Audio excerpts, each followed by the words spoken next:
So ಇಷ್ಟೆಲ್ಲವನ್ನು ನಾವು ಮುಖ್ಯಮಂತ್ರಿ ಚಂದ್ರು ಯಾಕೆ ಬಂತು ಅನ್ನುವಂಥ ಹಿನ್ನೆಲೆಯನ್ನು ಕೇಳಿದ ಮೇಲೆ ಮುಖ್ಯಮಂತ್ರಿ ನಾಟಕದ ಒಂದು ಡೈಲಾಗ್ ನಿಮ್ಮ ಬಾಯಲ್ಲಿ ಬಂದರೆ ಚೆನ್ನಾಗಿರುತ್ತೆ ಅನಿಸುತ್ತೆ. ಬರಬೇಕು ಬೆಳಗ್ಗೆ ಎದ್ದ ಕೂಡಲೇ ಶ್ರೀಕೃಷ್ಣನ ಪೂಜೆ ನಂತರ ಸುದರ್ಶನ ದರ್ಶನವಾಯಿತು.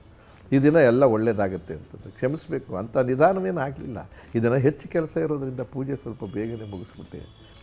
ತಾವೇನೋ ಕೇಳೋಕ್ಕೆ ಬಯಸ್ತಾ ಇದ್ದೀರಾ, ಮಾತಾಡಬೇಕಾಗಿರೋರು ತಾವು ತಾನೇ ಮಾತಾಡಿ.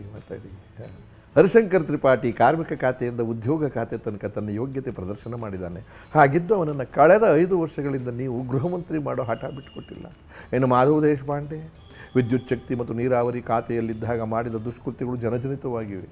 ಅಂಥವರಿಗೆ ರಾಜ್ಯದ ಹಣಕಾಸು ವಿಭಾಗ ವಹಿಸಿದರೆ ರಾಜ್ಯದಲ್ಲಿ ಎಂತಹ ಅನಾಹುತ ಸಂಭವಿಸ್ಬೋದು ಗೊತ್ತಿದ್ದು ಅವರ ಮಹತ್ವಾಕಾಂಕ್ಷೆಯ ಬೆಂಕಿಗೆ ತಾವು ತುಪ್ಪ ಹುಯ್ತಿದ್ದೀರಿ.